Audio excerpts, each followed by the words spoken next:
Okay, so let's jump into this paper about large concept models, LCMs. Yeah.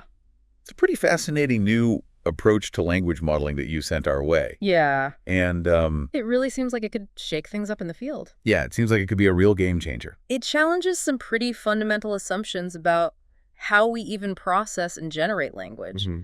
I think what's really intriguing to me is the shift from token-level processing Right. to working with entire sentences as the basic units of meaning. Yeah, it's like teaching AI to think in paragraphs instead of just words. Yeah, exactly. And this move to concept-level processing, as they call it, Right. has some pretty significant implications, That is especially true. when we consider the limitations of current LLMs. Absolutely. Right. Traditional LLMs, even the massive ones with billions of parameters, they often struggle with higher-level reasoning and generating truly coherent long-form text. Yeah. They can get bogged down in the minutia of individual words and lose sight of the bigger picture. It's like trying to understand a complex scientific paper by focusing on individual words rather than grasping the underlying concepts and their relationships. Precisely. We as humans don't think that way. Yeah, we don't. So that's where the LCMs come in. Exactly. By operating on these sentence-level representations, Right. they can start to capture and manipulate meaning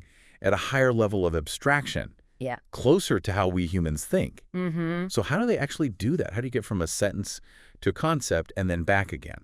It all starts with something called sentence embeddings. Okay. You're probably familiar with word embeddings, Right. where each word is represented as a vector in a high-dimensional space. Right. Sentence embeddings do something very similar, but for entire sentences. So you're essentially compressing the meaning of an entire sentence into a single point in this embedding space. Exactly. And the key here is that this point, this vector, Right. represents the concept, the idea behind the sentence, not Right. just the individual words. This paper uses a sentence embedding space called Sonar, which is particularly interesting because it supports over 200 languages. Wow. 200 languages. That's incredible. It is. How does Sonar handle such a diverse range of languages? It's based on a clever encoder-decoder architecture that was trained on a massive amount of text data across those 200 languages. Wow. The encoder takes a sentence as input and maps it to a fixed size vector Okay. in the Sonar embedding space, regardless of the language. So you could have a sentence in English, another one in Mandarin, another one in Swahili. Yep. And they could all be represented as points in this same Sonar space. Precisely. Wow. And the beauty of it is that these points, these embeddings, capture the underlying semantic meaning even across different languages. Okay. So sentences with similar meanings, even if they're in completely different languages, would be clustered close together in the Sonar space. Fascinating. Yeah. So how do these concept embeddings actually get used in an LCM? Right. How does the model learn and reason with them? The LCM is trained to do autoregressive sentence prediction, Okay. but it does it in the embedding space, not directly with words. Okay. So it takes a sequence of these concept embeddings as input, Right. and its task is to predict the next concept embedding in the sequence. So it's learning the relationships between concepts, Mm-hmm. between these abstract representations of sentences, Yes. rather than just memorizing word sequences. Exactly. And this prediction, this reasoning happens entirely within the embedding space, independent of any specific language. Okay. Once the LCM predicts the next concept embedding, it can then be decoded back into a natural language sentence using the Sonar decoder. So the LCM is essentially thinking in concepts and then translating those concepts back into words. Yes. And this whole process is language agnostic, thanks to Sonar. Precisely. That's one of the most exciting aspects of this approach. Yeah. It opens up possibilities for truly multilingual AI systems that can understand and generate text across a wide range of languages. Okay, so we have this basic framework of encoding sentences into concept embeddings, Right. processing them in the embedding space, and then decoding them back into text. Yep. But the paper mentions several different LCM architectures that they explored. Mm-hmm.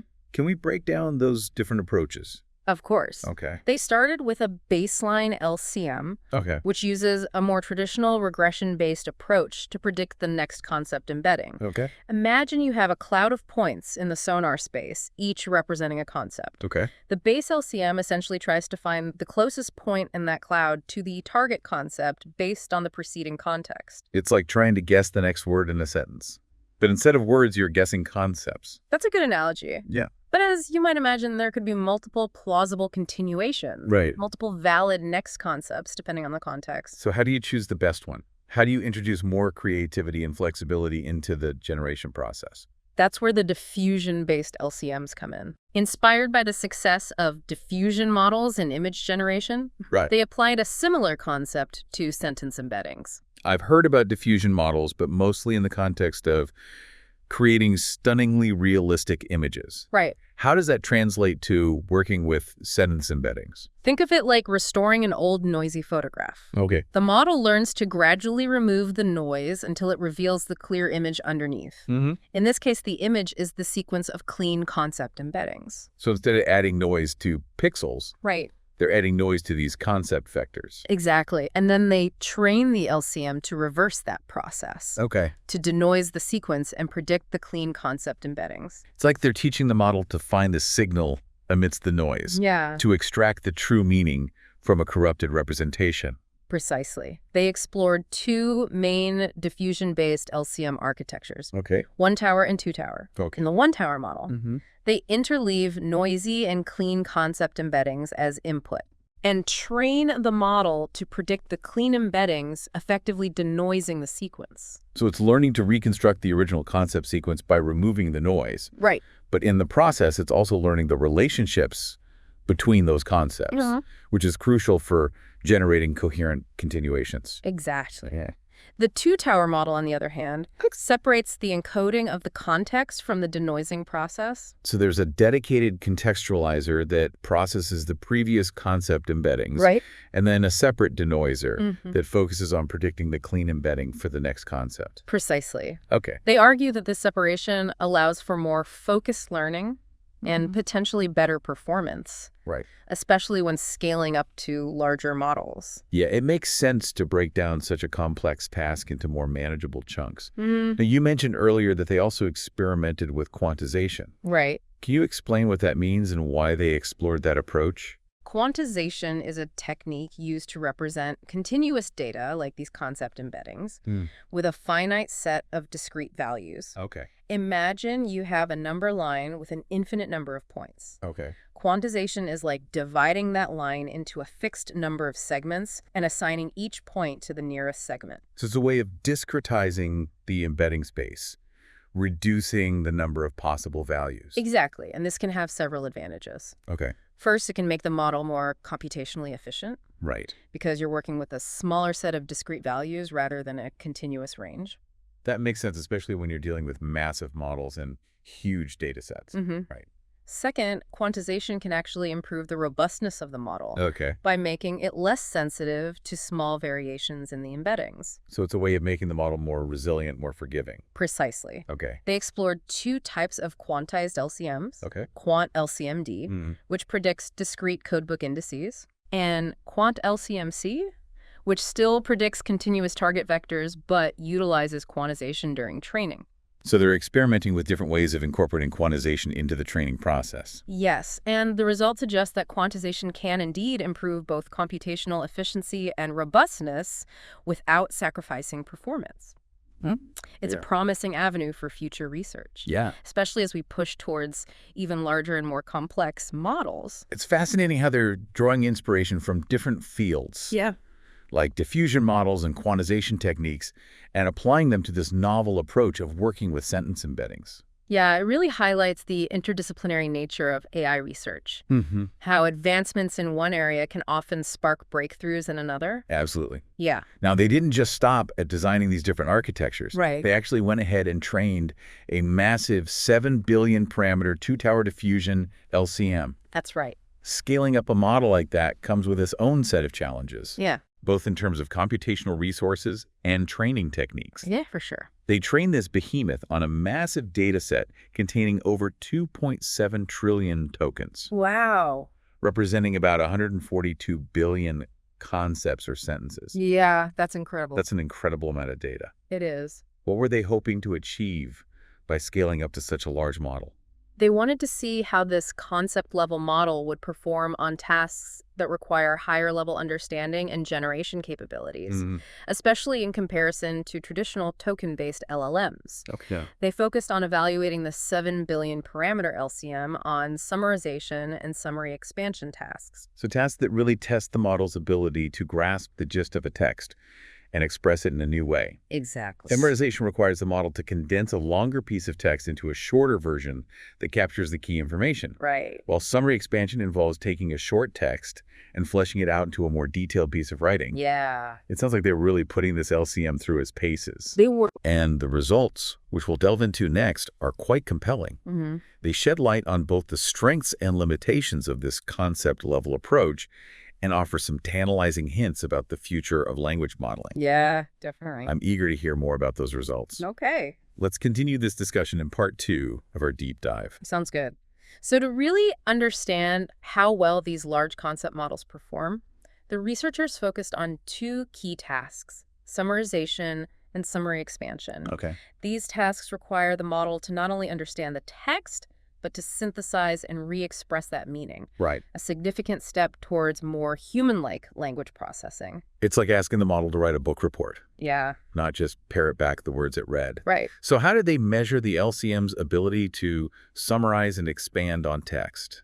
They used a variety of metrics, each designed to assess different aspects of the generated summaries. Okay. One of the most common metrics is RUG, which stands for Recall-Oriented Understudy for Gisting Evaluation. It essentially measures the overlap between the generated summary and a reference summary, giving a sense of how well the model captures the key information. So a higher RUG score generally means a better summary. Yes, but it's not the whole picture. Okay. They also used other metrics like OVL3, which measures how much the model is simply copying from the source document. Right. A good summarization model should be rephrasing and condensing information, not just lifting whole chunks of text. Makes sense. And they also use something called ROP4. Yeah, right? Exactly. To see if the model was getting stuck repeating the same phrases over and over. Exactly. Repetitiveness is a common problem with language models. Yeah. Especially when they're trying to generate longer outputs. Right. And of course, they looked at grammaticality and fluency to make sure the generated summaries were readable and natural sounding. So they had a whole battery of tests to make sure the summaries were accurate, concise, and well-written. Right. What did they find? How did the LCM stack up against traditional LLMs? The results were quite impressive. Okay. Particularly when you consider that the LCM is operating on these higher-level concept embeddings. Right. On the CNN, Daily Mail, and XM benchmarks. Yep. Both standard tests for summarization. The LCM achieved ROG scores comparable to, and in some cases even exceeding those of some powerful traditional LLMs. So even though it's thinking in concepts, Yeah. it's still able to produce summaries that are just as accurate and informative as models that are working at the word level. Precisely. And what's even more interesting is that the LCM consistently scored lower on the copying metric OVL3. Okay. Meaning it was generating more original summaries, Got it. not just regurgitating chunks of the source text. That suggests a deeper level of understanding, wouldn't you say? Yeah, definitely. If the LCM can rephrase and condense the information, Right. it must be grasping the meaning, not just the words. That's a very good point. Yeah. It suggests the LCM is moving beyond simple pattern matching to something closer to genuine comprehension. Wow. And remember the repetition metric, REP4. Yeah. The LCM also scored significantly lower on that one, Okay. indicating it was able to produce more concise and coherent summaries Okay. without getting stuck in repetitive loops. It sounds like this concept-level approach might actually be helping the model avoid some of the pitfalls that plague traditional LLMs. It seems that way. But what about fluency and grammaticality? Right. Did those suffer at all when working with concepts instead of words? That's where things get a bit tricky. Okay. While the LCM generated grammatically correct text, Okay. it did score slightly lower on fluency metrics compared to some of the top-performing LLMs. Okay. However, even human-written summaries didn't score as high as the LLMs on these metrics, Okay. which suggests there might be a bit of bias built into how we're measuring fluency. It's a good reminder that we're still figuring out how to properly evaluate these increasingly complex language models. Yeah, Metrics can give us some insights, right. but they don't always tell the whole story. Absolutely. Yeah. We need to be cautious about over-relying on any single metric Right. and consider multiple perspectives when evaluating these models. Okay. Now, to really push the LCM's capabilities, the researchers also tested it on a long-form summarization dataset called LCFO, Okay. where the input documents average around 5,000 words. That's quite a challenge. It is. Most LLMs struggle with such long sequences of text. They do. How did the LCM handle it? Surprisingly well, considering it had limited exposure to such long documents during training. Wow. The LCM outperformed several LLMs on this task, Okay. especially when asked to generate concise summaries representing only 5% or 10% of the original text.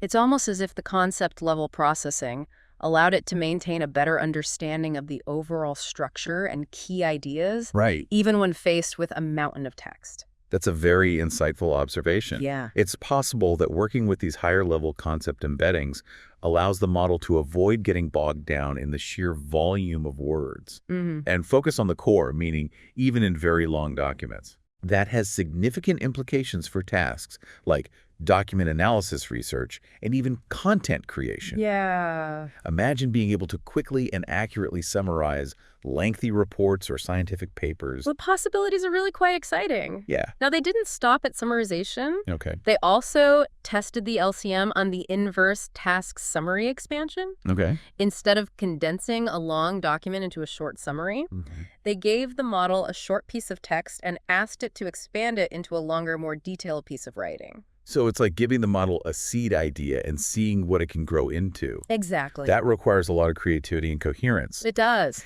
And it's a task where traditional LLMs, Right. with their massive training data sets and focus on fluency, might have an inherent advantage. Right. Interestingly, the LLMs did tend to outperform the LCM on the summary expansion task in terms of pure RJ scores. Yeah. However, when you look closer at the generated text, Mm-hmm. a different picture emerges. Yeah. What do you mean? The LCM's expansions were much less similar to the original documents compared to the LLMs. Okay. It seems that while the LLMs were better at sticking closely to the information in the original text, Right. the LCM was taking more creative liberties, Okay. generating more novel content. So it's coming up with new ideas, riffing on the original prompt rather than just paraphrasing what it had already seen. Exactly. And that to me is much more interesting and indicative of higher level thinking. Yeah. It's a sign that the LCM is capable of more independent and imaginative generation, Right. even if it sometimes comes at the cost of a slightly lower RJ score. It's like the difference between a student who can accurately summarize a textbook and a student who can take those ideas and build upon them, create something new. That's a great analogy. Yeah. It highlights the potential of this concept-level approach to foster not just understanding, but true creativity in language models. Now, while these performance results are impressive, I'm also curious about the practicalities. Got it. How does working with these concept embeddings affect the computational efficiency of the model? Right. Wouldn't processing whole sentences be much slower than working with individual words? That's a really important consideration, Yeah. especially as we push towards larger and more complex models. Right. One of the major bottlenecks for traditional LLMs is the computational cost of the attention mechanism. Okay. The number of calculations required scales quadratically with the length of the input sequence. So the longer the text, Right. the more computationally expensive it becomes. That makes sense. But with LCMs, the input sequence is inherently much shorter, right? Precisely. Because you're working with sentences, not individual words. Exactly. Yeah. Instead of attending over thousands of tokens, the LCM might only need to attend over a few dozen concept embeddings. Right. That can result in significant computational savings, Yeah. especially when dealing with longer documents or generating longer outputs. So it's a trade-off. The initial encoding and decoding steps might take a bit more time. But the core processing, yeah. the actual reasoning and generation, could be much faster and more efficient. Exactly. And the authors of this paper actually did a detailed analysis of the theoretical computational costs, comparing a 7 billion parameter traditional LLM to a 7 billion parameter LCM. Okay. What they found is quite revealing. What did they find? For very short sentences, say less than 10 words, the traditional LLM was actually slightly more efficient. Okay. But as the average sentence length increased, the advantage quickly shifted to the LCM. Okay. The longer the sentences, the more computationally favorable the concept-level approach became. It's almost like the LCM is designed for more complex, nuanced language, Right. where the meaning is conveyed not just through individual words, but through the relationships between those words, through the structure of the sentences themselves. That's a very astute observation. Yeah. And it points to one of the key advantages of this approach. The ability to capture and manipulate meaning at a higher level of abstraction, which could ultimately lead to more efficient, Right. more sophisticated, and perhaps even more intelligent AI systems. Now, before we move on to some of the more forward-looking aspects of this research, like explicit planning and the concept of embedding fragility, Right. I want to circle back to the multilingual capabilities of Sonar. Okay. You mentioned earlier that it supports over 200 languages. Yeah. Did they actually test the LCM's ability to work with multiple languages? They did. Okay. And the results are quite remarkable, particularly when it comes to zero-shot generalization. Zero-shot generalization. That means using the model on languages it was never specifically trained on, right? Exactly. Wow. They used a massive multilingual summarization dataset called XLSum, Okay. which covers 45 languages, Okay. to test the LCM's ability to generalize to new linguistic contexts. Okay. And they did this without any fine-tuning, Wow. meaning the model had never seen any training data in those languages. So they were essentially throwing the LCM into the deep end and seeing if it could swim. Right. What happened? It not only swam, it excelled. Wow. The LCM significantly outperformed a strong baseline LLM llama 3.18b on this zero-shot multilingual summarization task. Wow. And it wasn't just on English where the LCM was originally trained. Okay. It consistently outperformed the baseline on the average score across all 6 languages that both models officially support. That's impressive. Yeah. It suggests that the LCM, by working with these concept embeddings, Right. is able to tap into some deeper, more universal level of meaning that transcends individual languages. That's a very compelling interpretation. Yeah. It opens up some incredibly exciting possibilities for cross-lingual communication and understanding. Yeah. Imagine being able to seamlessly translate and summarize information across hundreds of languages, Right. regardless of the resources available for each language. A powerful vision, and one that the LCM seems to be bringing closer to reality. Now, you mentioned earlier the concept of embedding fragility. Right. What is that and why is it important? Embedding fragility refers to the observation that small perturbations in the embedding space, Okay. even tiny changes to those concept vectors, can lead to significant changes in the meaning of the decoded text. Okay. It's like a ripple effect where a small change in one place can cascade into a large change somewhere else. So it's a potential source of instability or error in the model. Exactly. If the embeddings themselves are fragile, Right. it can undermine the LCM's ability to learn accurate relationships between concepts and generate coherent output. Right.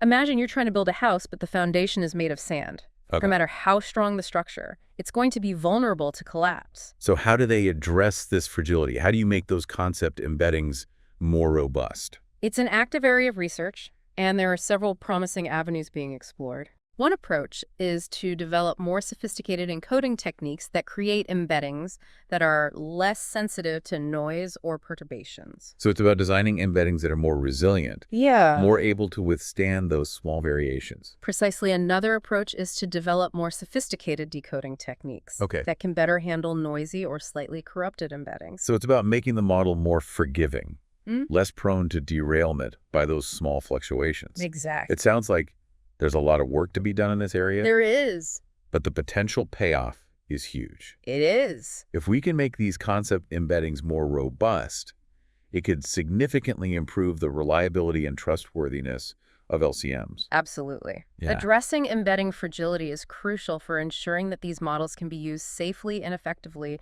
in real-world applications. Okay, so we've covered a lot of ground. We have. Different LCM architectures, the strengths and limitations of concept-level processing, the impressive zero-shot generalization capabilities, and the challenges of embedding fragility. Right. Now, before we wrap up this deep dive, I want to touch on one last topic that you mentioned earlier. Yeah. Explicit planning. Right. This is where things get really interesting. Okay. And where we start to see glimpses of what the future of language modeling might hold. Okay, let's delve into that in part 3 of our deep dive. Sounds good. Okay, So we've talked about how large concept models work with these higher-level concept embeddings, and we've seen how well they perform on tasks like summarization and expansion, even across multiple languages. Now let's dive into this idea of explicit planning.